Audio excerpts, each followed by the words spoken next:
Hey guys, welcome back. So now that we are in November, we only have, let's say, a little over a month and a half until next year. I figured now would be the perfect opportunity to do the end of the year book tag. Now, this tag was actually something that I did last year. However, I hadn't had my channel for as long as I do now. I'm older, I'm wiser, I know some things, I've seen some things.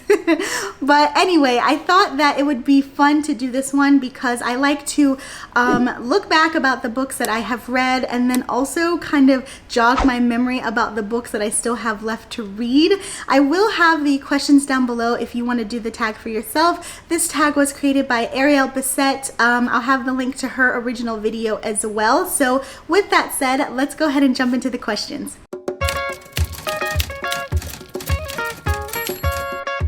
Okay, so the first question is, are there any books that you still need to finish?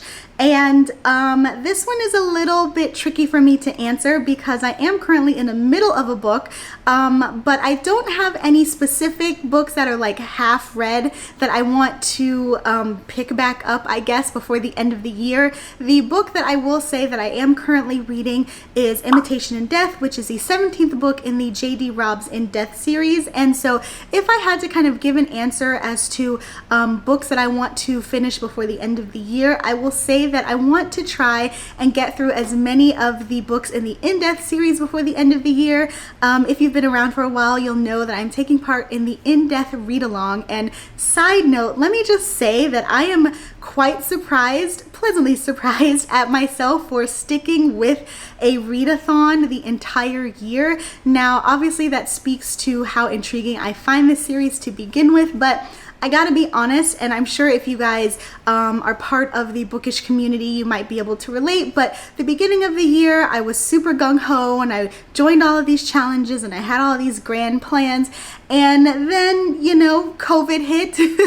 The world basically went up in flames, and as the time went on, things got shuffled around and reprioritized. However, this readathon is one that I have stuck with the entire time. I have read a minimum of 1 to 2 books from that series so far, and I love it. So I plan to try and read as many as I can before the end of the year. There are 50 books total, so I know obviously I'm not going to get anywhere close to it, but I do plan on sticking with reading at least 1 book in this series every month going into next year as well. So I guess that is the closest answer that I have for this question. Next question is, do you have an autumnal book to transition into the end of the year or the next season? And for this one, I will say that basically any Agatha Christie, I usually read around this time. Now, granted, I will read Agatha Christie year round, but there's something inherently autumnal about her books. I don't know if it's just that classic crime element, but usually around this year I'll pick up an Agatha Christie. In fact, I did in October. I read her Halloween Party.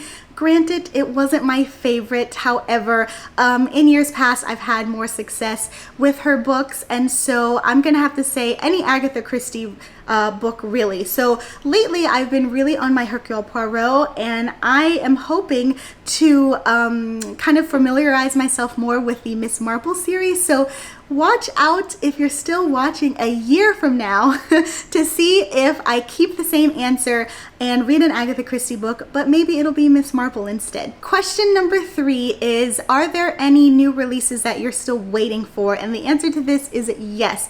I'm actually waiting for Chilled to the Cone, which is, I believe, the 12th book in the Bake Shop Mystery series. This is Ellie Alexander's Bake Shop Mysteries, which I absolutely adore.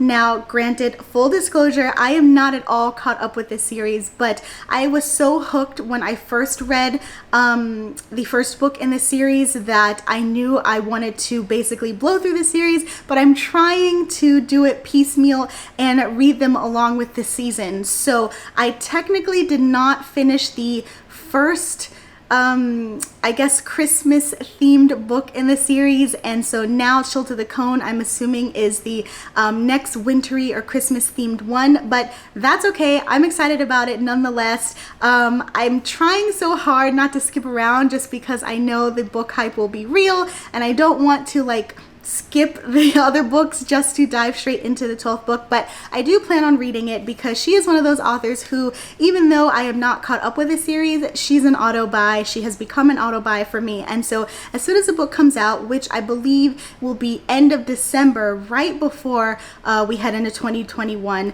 I will definitely be picking it up. Next question is, what 3 books do you want to read before the end of the year? So I'm gonna just say really quickly, One by One by Ruth Ware, Murder of Twelves by J.B. Fletcher, aka it's like a Murder, She Wrote book, even though technically Jessica Fletcher didn't write it. You get what I'm saying. Anyway, and then the last one is Mistletoe and Mr. Right. So just backing up really quickly, surprisingly, One by One is an anticipated, or rather has become an anticipated read for me, because even though I haven't had the best luck with Ruth Ware books, this trope is one that is my absolute favorite, and so it's for that reason alone that I'm super excited about it. It's essentially a closed circle mystery involving a group of people who are snowed in, murder, mystery, intrigue, and we have to figure out who did it.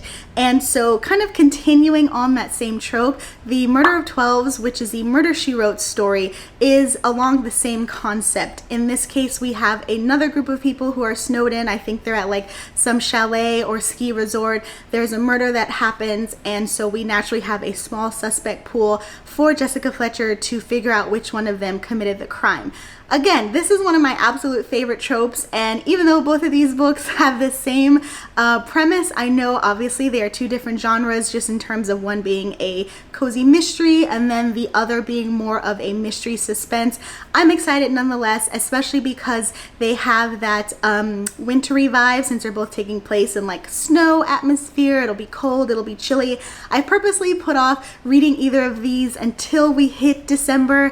Granted, it's probably not going to snow in Atlanta, but I'm hoping to have it drop below at least 60 degrees before I read these books, so fingers crossed. And then the last one is a romance, Mistletoe and Mr. Right.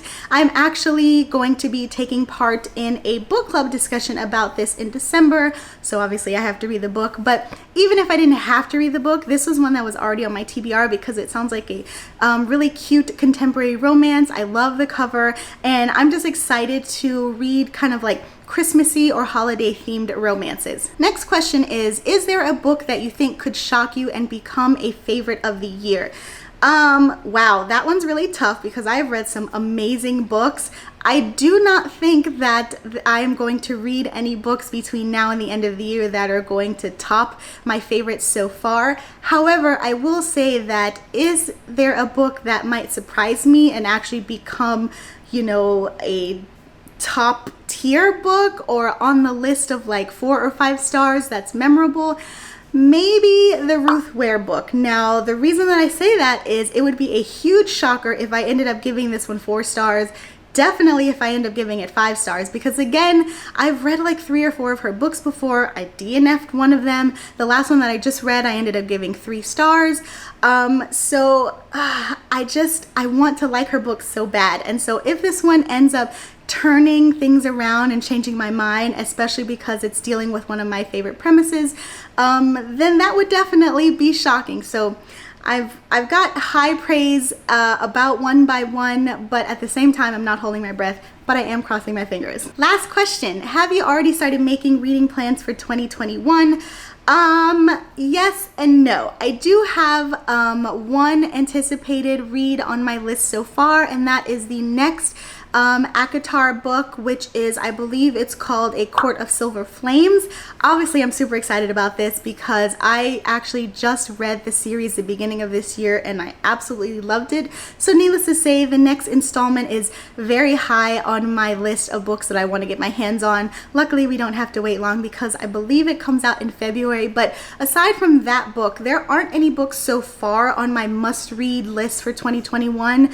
In terms of making reading plans, I guess I would say I have more so a goal that I want to accomplish, which is to become a little bit more on top of or organized with monthly releases. Now, that's not to say that you know, I'm gonna have a TBR every month because you guys know I don't technically do well with TBRs, but at the same time I have a feeling that if I was more organized and knew which books were coming out every month, that might make me more excited and more compelled to read them instead of just adding them to my endless TBR and never getting around to them, or eventually getting around to them. So yeah, I would have to say, aside from A Court of Silver and Flames, I just have a overall goal to become more organized and more informed about which books are coming up. Okay, so there you have it. This one was a short and sweet tag, which I always appreciate, but as usual, if you would like to do this tag yourself, feel free to do so. I'd love to see what your responses are, especially if they somewhat correspond with the answers that I gave. And if you happen to have read any of the books that I mentioned on this list, please let me know, because I would love to hear what you thought about them. Obviously, I know that the Sarah J. Maas book is coming out next year, and I don't think there are any advanced copies out, but if for some reason you got your hands on one, I definitely want to hear from you. So anyway, I hope you guys enjoyed this video. Please like and subscribe if you did, and in the meantime, I'll talk to you guys later. Happy reading. Bye!